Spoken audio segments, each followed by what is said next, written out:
안녕하십니까? 여러분, 우리는 그리스도인들입니다. 세상 사람들과는 다른 사람들이죠. 삶의 방식이 다르고 생각이 다르고 또 가치관이 다른 사람들, 그리스도인들입니다. 여러분들은 연애를 왜 하십니까? 결혼이라는 것을 전제로 하고 만나지 않습니까? 세상 사람들처럼 그냥 심심하니까 한번 즐기고 또 뭐 정 떨어지면 바꾸고 그런 식으로 생각하는 사람들 없을 겁니다. 우리가 그리스도인이라면 말이죠. 여러분, 인생의 목적은 행복이 아닌 거룩이고 그리고 하나님께 영광을 돌리는 것입니다. 그렇다면 이성교제의 목적도 결혼의 목적도 행복이 아닌 하나님께 영광에 있습니다. 그런데 오늘날 세속적인 문화가 이 연애와 데이트 이런 단어를 정욕과 연결시켜놨기 때문에 건전한 이성교제에 대한 가이드가 없습니다. 크리스천 청년들이 이성교제를 어떻게 해야 하는지를 몰라요. 수도승처럼 금욕주의에 머물러 있거나 그래서 연애는 모두 죄된 것이야 그렇게 생각하거나 아니면 세상에서 배운 대로 그런 식으로 데이트를 하고 또 깊어지는 관계 때문에 죄책감과 여러 상처들을 안고 살아갑니다. 그래서 여러분들에게 생소한 이 코트십이라는 개념을 좀 소개해 드리고자 합니다. 여러분, 이 배우자를 만나게 되는 방법에는 코트십과 데이트라는 두 가지 방법이 있습니다. 코트십, 익숙한 단어는 아니죠. 아마 처음 듣는 분들이 아마 거의 대부분일 것입니다. 쉽게 말하면 결혼을 전제로 한 교제라고 말할 수 있겠습니다. 여러분, 이 데이트한다. 이 데이트는 이제 뭐 이 사람 저 사람 만나서 감정을 주고받고 또 깊어지는 그런 스킨십이 주를 이룬다면요.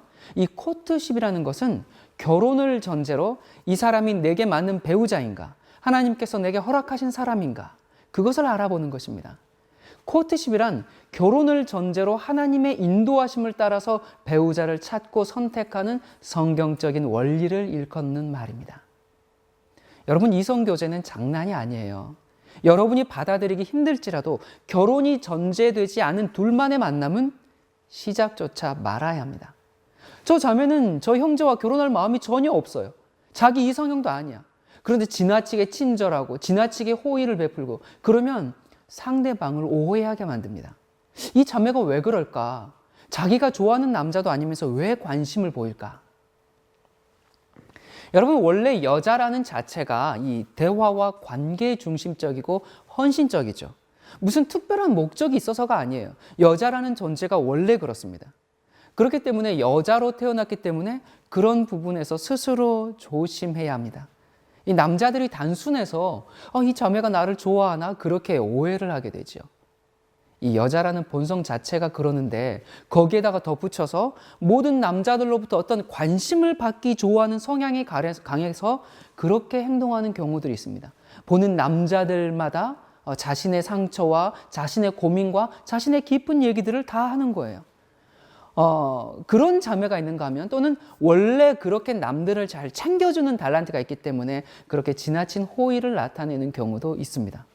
자, 우리가 이런 것들을 어떻게 알 수 있을까? 뭐 형제든 자매든 뭐 이성을 가리지 않고 정말 모성애적인 마음으로 다 모두에게 사랑을 베푸는가? 아니면 유독 형제들에게만 찾아가서 그렇게 하는가? 그런 거 보면 다 보이죠. 여러분, 문제는 둘 다 치료받아야 한단 말입니다. 아니, 모두에게 사랑을 베풀고 정말 모성애적인 마음으로 형제든 자매든 가리지 않고 그렇게 사랑을 베푸는 것이 뭐가 잘못인가요? 라고 말할지도 모르겠습니다. 제가 쌩 하라는 그런 얘기가 아닙니다. 지나치지 말라는 것입니다. 상대방이 부담을 느끼면 그것은 지나친 것입니다. 여러분, 모든 일에는 절제가 필요하거든요. 그렇지 않으면 사랑을 베풀고 내가 사랑을 베풀고 상처를 받게 돼요. 내가 한 것이라고는 사랑을 베푼 것밖에 없는데 상대방이 나 부담스러워 그러면서 나를 피하면 얼마나 억울하고 고통스럽겠습니까? 아무튼 어떤 유형으로 다가왔든지 간에 남자들은 저 자매가 내게 관심 있구나. 내가 어떻게 해야 되지? 그렇게 혼동하게 됩니다. 그래서 마음을 열고 다가가거나 아니면 부담스러워 그러면서 도망을 가게 되죠. 마찬가지로 남자도 자매에게 이성적인 관심이 전혀 없으면서 자매들과 고민을 나누고 사사로운 이야기들을 자주 하고 또 함께 야외를 나가고 그렇게 하면 자매들은 저 형제가 내게 관심 있나 그렇게 오해하게 됩니다. 그렇게 그런 시간이 많아지면 당연히 상대방과의 결혼까지 생각하게 되고 자매가 우리 조금 더 진지하게 만남을 가져야 하지 않을까요? 라고 얘기하면 형제는 아니, 난 그게 아닌데 난 단순히 우정이어서 너 너무 오버하지 마. 이러면 상처가 되는 것입니다. 그런데 이 형제는 한 여자에게만 그런 것이 아니라 모든 여자들에게 다 그래요. 자, 이 만남이 뭐가 잘못된 것 같습니까? 사람들로부터 관심받고 싶어하는 욕망, 또 과도한 친절, 지나친 호의가 화를 불러오는 것입니다. 자매의 의도와는 상관없이 꼬리치는 여자가 되는 것이고요. 형제의 의도와는 상관없이 카사노바가 된 것이에요. 바람둥이가 돼버렸죠. 본인은 억울하겠지만. 제가 아는 어떤 한의사에게 이제 한 환자분이 찾아왔는데, 이건 그 한의사분이 해준 얘기예요. 그분이 이제 어떤 환자분이 와서 상담하는데 이렇게 얘기를 했다고 그래요. 제가 위로해주고 품어줘야 할 여자들이 너무나 많습니다. 그 사람들 보면 그냥 지나칠 수가 없어요. 그렇게 이제 했다는 거예요. 이 사람이 바람둥이가 되고 싶어서 그런 게 아니라 정말 위로가 필요하고 정말 돌봄이 필요하고 그런 여자들을 보면 그냥 못 지나가는 거예요. 그래서 약 좀 먹고 더 힘을 내서 이제 찾아왔다는 그런 이야기를 좀 들었습니다. 사실 여러분, 정도의 차이만 있지 여러분도 카사노바가 될 수 있습니다. 그렇기 때문에 목적이 불분명한 상태에서 둘만의 만남은 자제해야 합니다. 신앙 공동체 속에서 또 모임 속에서 우리는 얼마든지 우정을 나눌 수 있습니다. 지금 여러분의 관계는, 이제 여러분들의 공동체 속에서 관계는 우정의 관계죠. 상대방이 어떤 사람인지 어느 정도 파악할 수 있습니다. 자, 우정의 단계에서 상대방의 장단점과 특징을 살펴보는 것이 개인적으로 교제하면서 이렇게 보는 것보다 훨씬 더 많은 것을 볼 수가 있습니다. 자, 그래서 크리스천들은 데이트가 아니라 코트십을 해야 합니다. 데이트는 외로우니까, 심심하니까 나도 연애라는 걸 한번 해봐야지. 결혼 따로, 연애 따로. 그게 데이트입니다. 그러나 코트십은 목적이 분명합니다. 배우자를 찾아가는 과정이 코트십입니다. 진지하게 찾되 나와 맞지 않으면 아름답게 헤어질 수 있어야 합니다. 자, 그렇다면 코트십은 언제 시작해야 할까요? 대학을 졸업하기 전까지는 안 됩니다. 대학 때부터 결혼을 전제하고 만남을 가지면 도대체 얼마 동안이나 긴 시간 동안 교제해야 할까요? 여러분, 교제가 기간이 길면 위험합니다. 젊은 날의 욕구를 참기 너무나 힘들어요. 제대로 된 코트십을 못하고 연애 감정에 빠져서 줄다리기를 하다가 요즘 말로 밀당한다고 하죠. 밀고 당기고. 그러다가 서로에게 지치고 식상해지고 권태를 줄 수가 있습니다. 또 아직은 배우자를 볼 시야를 갖지 못했어요. 더 성숙해야 됩니다. 여러분, 코트십은 거룩한 것입니다. 평생에 한 번 있는 결혼을 위해서 준비하는 과정입니다. 이 사람이 내 배우자가 될 것인가, 그걸 알기 위해 하는 것이 코트십입니다. 얼굴만 아는 게 아니라 전 인격을 알아야 합니다. 그 사람의 영적인 면, 정신적인 면, 육체적인 면을 알아야 됩니다. 육만 알아서는 안 돼요. 이쁘다, 멋있다, 키 크다, 쭉쭉빵빵이다. 이것 가지고 결혼해서는 안 됩니다. 그의 속 사람이 어떤 사람인지 알아야 합니다. 여러분, 어떻게 성경적으로 아름다운 이성 교제를 할 수 있을까요? 코트십은 공개적이어야 합니다. 누구랑 코트십 좀 그렇게 광고하고 다니라는 게 아니라 누구와 코트십을 할 거라면 반드시 영적인 상담자 또는 양가 부모님의 인정이 있어야 합니다. 저는 이제 저희 자매와 교제를 시작할 때 저희 어머님께 말씀을 드리고 시작했습니다. 그리고 만난 지 몇 번 안 돼서 저희 누님과 함께 그 자매를 만났습니다. 자, 여러분, 만약에 어떤 커플이 이제 만남을 지속하고 결혼 약속까지 갔어요. 그런데 막판에 나중에 부모님에게 얘기해서 부모님이 반대하면 내가 결혼하지 부모님이 결혼합니까? 그러면서 집을 나갈 겁니까? 또 내 인생 내 맘대로 하지 왜 부모님이 간섭합니까? 그럴 겁니까? 물론 부모님이 세속적인 기준을 가지고 이러쿵저러쿵 얘기하면 참 그 뜻에 따르기 어렵죠. 하지만 부모님이 하나님을 모시고 사는 신실한 신앙인이라면 부모님이 반대하는 데는 이유가 있습니다. 그렇기 때문에 관계가 깊어지기 전에 코트십을 시작할 때 부모님과 상의하는 것은 기본입니다. 부모님이 신앙적이지 않다. 그러면 영적인 선배들에게 찾아가서 조언을 구하시기 바랍니다. 여러분, 코트십은 언약 결혼의 개념이 전제가 됩니다. 언약 결혼이라는 것은 남편과 아내가 하나님을 중심으로 맺어진 언약이고, 그래서 하나님의 뜻을 따라 배우자를 찾는 교제입니다. 하지만 요사이 젊은이들 사이에서는 어때요? 이 데이트가 코트십을 대신하고 있죠. 이 데이트는 결혼을 하나님과의 언약보다는 남자와 여자 사이의 하나의 계약 개념으로 간주합니다. 계약이 뭐예요? 계약이라는 것은 당사자 사이의 조건이 맞는 선에서 성립되기 때문에 결혼이 계약 개념을 따르게 되면 그 계약의 조건이 지켜지지 않으면 그 계약은 파기될 수 있는 것입니다. 자, 그래서 이 그리스도인 젊은이들은 데이트 대신 코트십의 원리를 따르는 믿음의 결단이 필요합니다. 아시겠습니까? 자, 코트십의 기본은 최고의 배우자를 내가 만나겠다라는 그런 욕구에 앞서서 자신이 먼저 하나님과의 긴밀한 관계 속에서 최고의 배우자감이 되도록 준비하고 노력하는 것이 제1단계입니다. 그리고 두 번째는 교제하는 목적이 그 사람이 내 배우자가 될 수 있는지 아는 것이 목적입니다. 어떻게 또 무엇을 알아야 하는가? 지덕체를 알아야 합니다. 다른 말로 하면 이 지는 정신적인 면이고요. 덕은 영적인 면, 체는 육적인 면. 이 지덕체 이 세 가지를 알아야 합니다. 자, 첫 번째 이 영적인 면. 영적인 면, 이 지를 알아야 되는데, 영을 알아야 되는데 어떻게 영을 알 수 있습니까?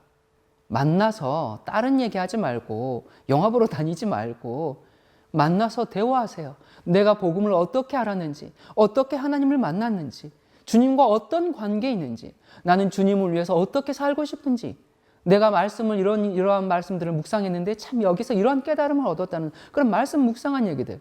여러분 이런 얘기를 하면서 서로 영이 통해야 합니다. 이런 얘기를 하는데 옆에서 꾸벅꾸벅 졸고 있으면 영이 통하지 않는 것이죠. 자, 이러면 이렇게 영이 통하면 교제하면서 신앙이 성장하는 거예요. 편지를 쓸 때도 항상 성경절을 쓰고 또 자신이 느낀 말씀에 대한 그 느낌을 쓰고 이런 코트십을 하면요. 사고치기가 참 힘듭니다. 아름답고 건전한 성경적인 교제가 되는 거예요. 둘이 만나면 하나님을 찬양하고 함께 말씀 보고 기도하고 교제가 이래야 합니다. 제가 이 자매와 한 1년 가까이 연애를 했는데요. 연애 때 쓴 편지들을 최근에 봤는데 보면 거의 다 말씀들로 가득 차 있어요. 여러분 영이 통하면 그렇게 신앙이 성장하는 계기가 됩니다. 자, 그리고 더 정신적인 면, 그 사람의 이 정신적인 면을 알아야 되는데 그 지가 뭐냐? 지정입니다. 지정이가 뭐예요? 사전에 보니까 인간의 세 가지 심적 요소라고 되어 있어요. 그러니까 그 사람의 지성, 감정, 의지, 한마디로 그 사람 자체 곧 전인격을 다 알아보는 단계입니다. 그 사람의 이 가족 관계도 알아보고요. 그 사람의 장점과 단점, 경제 사정, 그리고 그 사람의 내면의 상처, 이런 것을 알아가는 것이 이 코트십 과정에서 이제 이루어집니다. 여러분 그때 그런 걸 숨기면 안 돼요. 최근 여러분들도 보셨습니까? 어떤 뉴스에 이런 기사가 나왔는데요. 어떤 아내가 이혼 소송을 했어요. 그런데 이 남자가 고등학교를 졸업했는데 명문대를 나왔다고 거짓말하고요. 직업도 없으면서 대기업을 다닌다고 속여가지고 그렇게 결혼을 했어요. 그래서 이 여자가 소송을 낸 겁니다. 네가 나를 속였다 그렇게 이제 소리치는 거예요. 여러분 그런데 생각해 보세요. 세상에서는 속고 속이는 것이 다반사입니다. 속지 않으면 결혼이 됩니까? 외모에 속고 학벌에 속고 또 영혼이 행복할 거라는 착각에 속는 것입니다. 결국 이혼 소송에서 이 여자가 이겼습니다. 또 어떤 자매는 빚이 1억이 있는데 그걸 숨기고 결혼하자마자 집 팔아서 빚 갚아달라고 그렇게 했던 사람도 있다고 해요. 여러분 이 결혼 자체가 목적이 되면 안 됩니다. 결혼해서 사는 게 더 중요한 겁니다. 내게 이런 문제가 있습니다. 내 형편이 이렇습니다. 난 이런 사람입니다. 정직해야 합니다. 자, 이 코트십 단계에서 서로가 많이 이제 알게 되면 어떻게 돼요? 좋아하게 되죠. I like you. 이렇게 그 사람을 알게 되니까 좋아하게 됩니다. 여러분이 좋아하는 것과 사랑하는 것은 다르죠. 요즘 세대들은 이 좋아하면 그것이 사랑인 줄 알아요. 좋아하는 것과 사랑하는 것은 전혀 다릅니다. 좋아한다는 것은 자기중심적이고요. 사랑한다는 것은 상대방 중심적인 것입니다. 헌신적입니다. 여러분 좋아한다는 게 뭔가? 예를 들면요. 고양이가 쥐를 좋아해요. 고양이가 쥐를 좋아하기 때문에 쥐만 만나면 달려들죠. I like you 하면서 쥐에게 달려듭니다. 자, 그런데 여러분 고양이가 쥐를 사랑합니까? 아니죠. 좋아해서 달려들어서 어떻게 해요?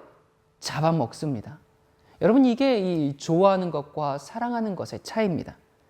좋아하는 것은 내 중심적이고 사랑하는 것은 상대방 중심적인 것이 사랑입니다. 여러분이 영과 또 정신이 통하게 되면 사랑하게 됩니다. 사랑에 빠지게 됩니다. 그러면 결혼하고 싶어지죠. I need you. 당신 없으면 못 살겠다. 당신이 필요하다. 결혼을 결단하게 됩니다. 자, 그리고 세 번째 이제 육체적인 면을 알아가게 되는데요. 요즘 젊은이들은 이 처음부터 육으로 갑니다. 순서를 어겨버린 것이죠. 사랑한다고 하면서 잠자리를 같이 하고 또 임신하고 낙태하는 경우가 참 많아요. 반대로 어떤 책에서 보니까 어떤 부부는요, 하나님의 뜻대로 거룩하게 살자고 이제 부부가 약속을 했어요. 그러면서 10년 동안 성관계를 안 했다고 해요.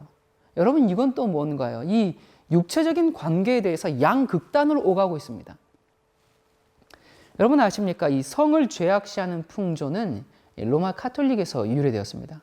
이 어거스틴은 각종 성적인 문란함에 쌓여 있다가 회심하게 됐죠. 그리고 회심한 이후에 이원론적인 주장을 펼쳤어요. 그게 뭐예요? 영은 하나님의 형상을 지닌 본질적인 것으로 그 자체가 선하고, 육은 욕망과 정욕을 지닌 것으로 그 자체가 악하다라고 영과 육을 분리시켜 버렸어요. 그래서 그 이후에 이 카톨릭에서는 성을 죄악시하는 금욕주의가 팽배해졌고요. 신부와 수녀, 수도사들은 성관계를 하지 않는 그런 사람들로서 세속적인 사람들, 그렇게 이제 그런 사람들과 구별을 시킨 것입니다. 그런데 이 카톨릭의 이 전통이 기독교에도 그대로 전승이 되었어요. 그래서 교회 안에서 이 성적인 이 성에 대한 이야기를 하면 신성모독죄로 취급하는 경향이 아주 많아졌습니다. 게다가 이 한국의 이 유교적인 관념들, 그런 관념은 이제 이런 사상에 기름을 끼얹었죠. 우리나라에서는 이미 어렸을 때부터 남녀 7세 부동소, 그렇게 해서 남자와 여자가 어렸을 때부터 가까이 지낼 수가 없었습니다. 오죽했으면 이 한국의 이 초대교회 시절에 예배당에 선을 그어놓고 남자 성도와 여자 성도 자리를 구분했겠습니까?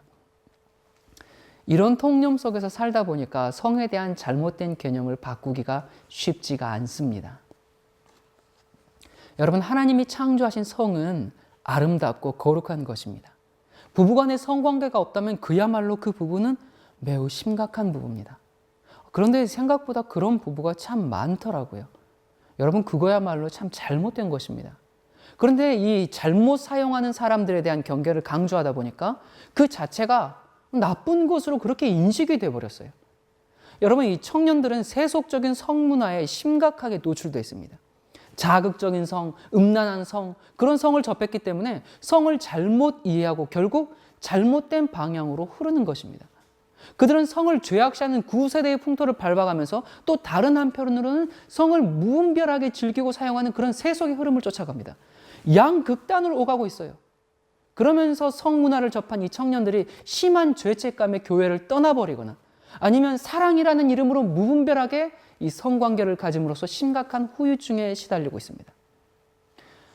여러분, 이 성이라는 것은 참 신기하게도 부부관계에서는 축복으로 작용하지만 그 외의 것에서는 범죄, 상처, 고통 이렇게 작용합니다.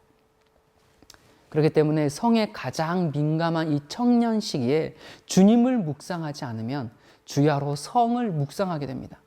여러분, 성경에 보면 피해야 할 게 있고 싸워야 할 게 있습니다. 마귀는 대적하여 싸우라고 했어요. 야고보서 4장에요. 그런데 이 성의 문제는 디모데후서 2장에 보면 내가 청년의 정욕을 피하고라고 말씀하고 있어요. 청년의 정욕은 피하라고 했습니다. 우리는 괜찮아. 우리는 괜찮아요. 우리는 밤에 만나도 괜찮아요. 우리는 단둘이 있어도 괜찮아요. 성경은 절대로 그렇게 말하지 않습니다. 성경은 청년의 정욕은 피하라고 했습니다. 그래서 여러분들이 이제 이성 교제를 하게 되면 교제 기간이 너무 짧아도 안 되지만 너무 길어져도 위험합니다. 육체적인 탐닉의 단계로 깊이 몰입했다가 결혼도 하기 전에 그 마음이 식어버리는 경우가 참 많습니다. 여러분, 이 사랑하는 남녀 간에는 결합을 향한 욕구가 가득 차 있습니다. 남자와 여자의 만남은 정말 신비해요. 전혀 안면도 없이 자란 이 청춘 남녀가 사랑에 빠지기 시작하면 상대방의 모든 것을 갖고 싶고 체험해보고 싶은 그런 마음이 들어요. 그래서 처음엔 손을 잡죠. 여러분 어때요? 이렇게 손만 잡아도 정말 전기에 감염된 것 같은 짜릿짜릿한 전류가 흐르죠? 그 다음 손을 잡으면 어깨를 껴안고 팔짱을 끼고, 자, 그 다음에 만나면 좀 더 진지하게 이제 좀 더 깊이 가보리라 이렇게 여러분들이 이렇게 결심을 하게 됩니다. 결심은 곧 실행에 옮겨지고요. 자, 그래서 어떻게 됩니까? 이 한번 마음 먹으면 무슨 일이 있어도 실천에 옮기고 맙니다. 청년들의 이 다짐은 정말 대단한 실천력을 보여줘요. 그러면서 이 황홀했던 순간을 주야로 묵상하면서 둘만의 데이트 장소를 점점 어두운 장소로 옮겨갑니다. 남자든 여자든 성욕의 힘은 정말 가히 폭발적입니다. 그래서 그 뜨겁던 잠깐 동안의 경험 후에는 오랫동안 허망함과 죄책감, 두려움과 불안함, 이런 것들이 찾아옵니다. 자매들은 모든 것을 다 남자에게 주었기 때문에 이제 집착하기 시작해요. 띠르르르 전화를 해요. 전화를 안 받네? 그러면 이제 계속 이렇게 이제 뭐 수시로 1분마다 전화를 하고, 그래 통화가 됐어요. 왜 전화 안 받아? 왜 카톡 확인 안 해? 너 지금 다른 여자랑 있는 거지? 사랑이 식은 거지? 그러면서 계속 이제 쪼여대기 시작하고, 그런 식으로 매 순간을 이제 집착하게 되면 남자는 계속 부담감을 느끼게 되죠. 그러다 보면 결국 관계는 끝나게 되고, 자매들은 씻을 수 없는 상처와 죄책감으로 평생 매이게 되는 경우가 참 많습니다. 여러분, 남자와 여자의 이 죄의 양상이 다릅니다. 남자가 저지르는 죄의 1, 2, 3위는요, 정욕, 탐식, 나태라고 합니다. 여자는 뭘까요? 여자는 교만, 시기, 질투라고 해요. 자, 남자는 맨 먼저 이제 정욕의 죄를 짓고요. 그 다음에는 이제 먹는 것밖에 몰라요. 그리고 먹었으면 놀고, 그러니까 도박에 빠지거나 나태하는 겁니다. 이러니까 이제 남자들이 참 짐승이라는 얘기를 들을 수밖에 없는데요. 여러분, 남자들의 정욕이 뭡니까? 남자들은 이 가는 여자, 오는 여자를 다 쳐다봅니다.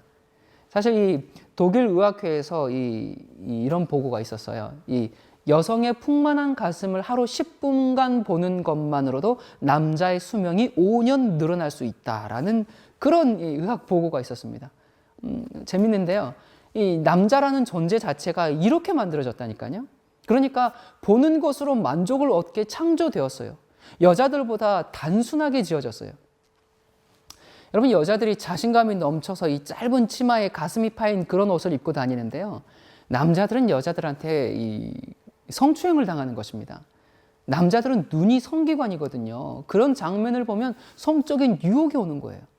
자, 지금 이 근육질의 아주 멋진 남자가 아주 딱 붙는 그런 무슨 옷이야? 아무튼 그런 옷을 입고 이렇게 딱 지나가면 자매들은 뭐 어떻게 생각해요? 저 사람 왜 저러지? 뭐 그냥 시큰둥해요. 별 관심이 없어요. 참 별 사람도 다 있다.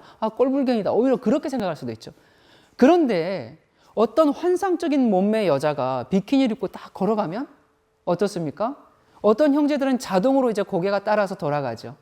아니면 그냥 막 이 심장이 쿵쾅쿵쾅쿵쾅 거리고 호흡 곤란하고 그런 형제들이 있는가 하면, 어떤 형제는 체면이 있으니까 이렇게 바로 쳐다보지는 못하고 몰래 이렇게 숨어서 이렇게 힐끔힐끔 이제 이렇게 쳐다보는 거죠.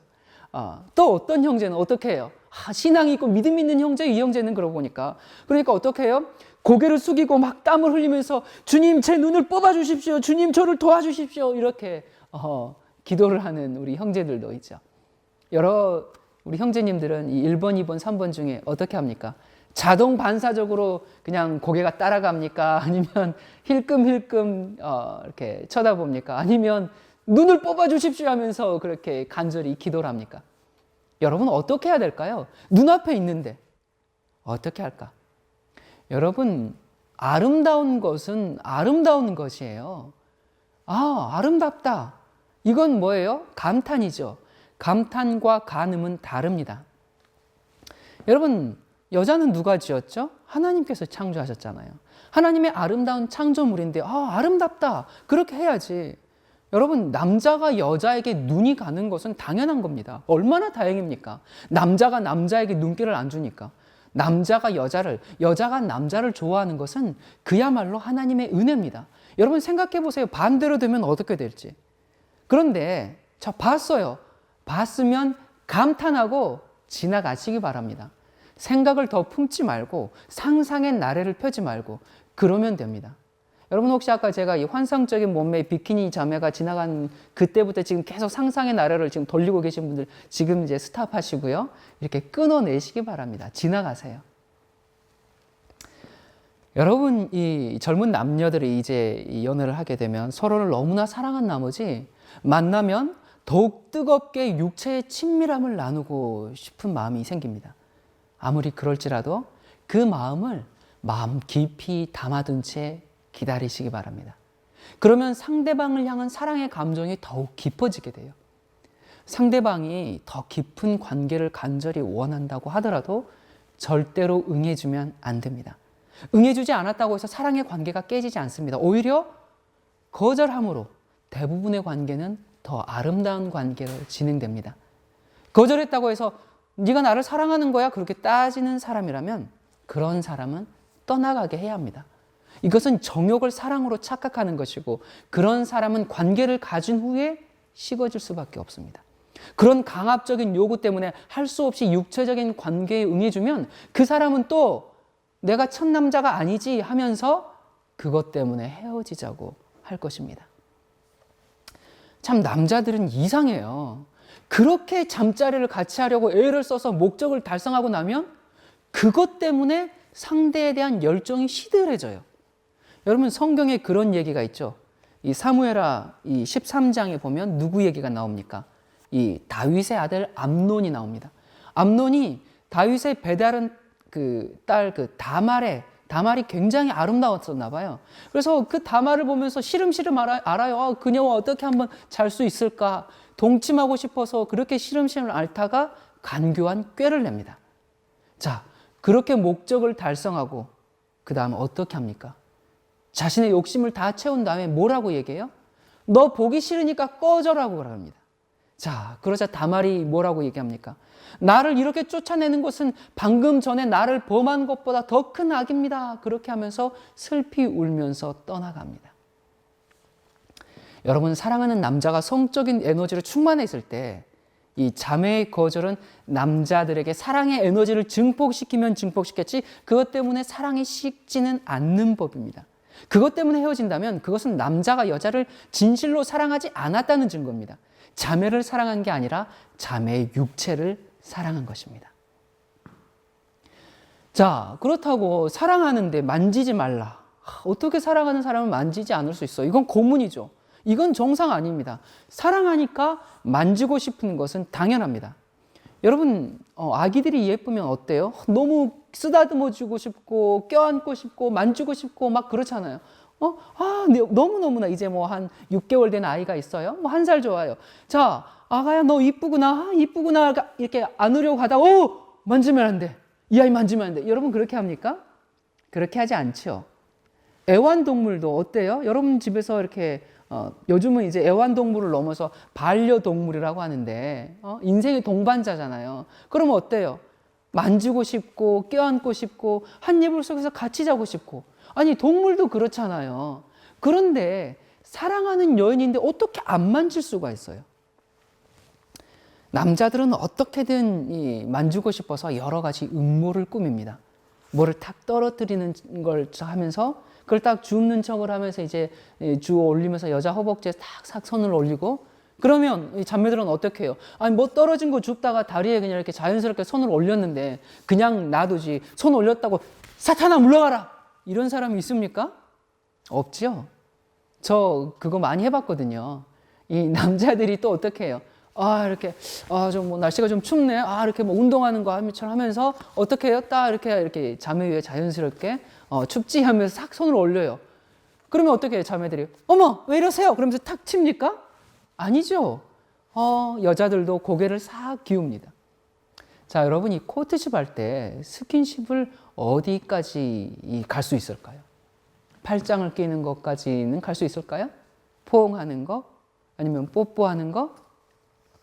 여러분 제가 이제 중국에서 어디까지 갈 수 있겠습니까? 라고 물어보니까 어떤 자매가 악수만 하겠다고 그러더라고요. 자, 악수로 사랑합니다. 네, 저도 그렇습니다. 우리 잘해봅시다. 여러분 굉장히 절도가 있는 것 같아요. 정말 중국 스타일인 것 같아요. 자, 그런데 항상 만나서 악수만 할 거예요? 오늘 이렇게 만났으니까 오늘도 우리 한번 잘 지내봅시다. 이런 식으로 할 겁니까? 절도는 있어요. 자, 이 스킨십은 어디까지 가는 게 맞을까요? 사실 이 부분은 이 명확한 기준이 없습니다. 사실 손가락만 닿아도 찌릿찌릿 전기가 오잖아요. 우리 인간이 어떻습니까? 서면 앉고 싶고, 앉으면 눕고 싶고, 누우면 자고 싶은 게 사람의 속성 아닙니까? 그렇기 때문에 어디까지다 그렇게 말할 수는 없어요. 어떻게 뭐 기준이 다 다르니까.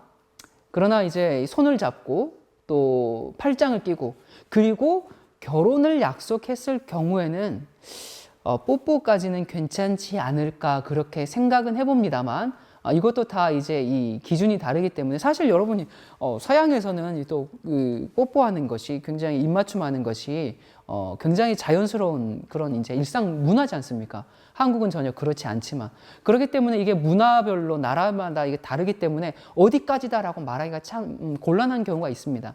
아무튼 결혼을 약속했다면 이제 뭐 뽀뽀하는 정도까지는 괜찮지 않을까 생각하는데요. 그 다음 단계는 정말 절제가 필요합니다. 이 교제가 좀 깊어지면요, 남자들은 어떻게 하면 이 여자와 잘 수 있을까 이 생각밖에 없습니다. 우리 자매들이 아니에요. 지금 제가 사귀고 있는 그 형제는 참 믿음 있는 사람이에요. 그렇게 말할지도 모르겠습니다. 여러분, 믿음 있는 거하고 그거하고는 별개예요. 믿음 있다고, 믿음 좋다고 남자 아닙니까? 남자라는 자체가 그렇게 만들어졌어요. 다만 계속 절제하고 있는 겁니다. 정말 순교하고 있는 것이에요.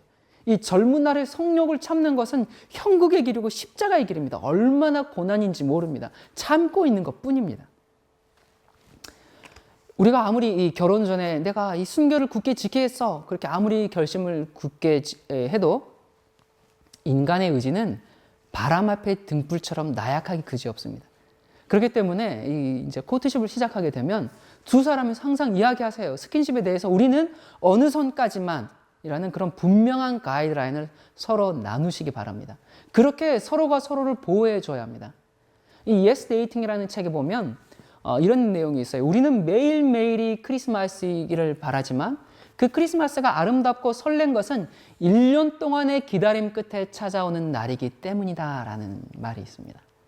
여러분, 이 결혼 전에 잠자를 갖게 되면요, 대부분 더 이상 상대방에게 흥미를 느끼지 못합니다. 왜? 다 알아버렸기 때문에. 알아버리면 열정이 식어버려요. 그래서 끝까지 가지 않고 남겨두는 것이 있어야 설렘도 있는 것입니다.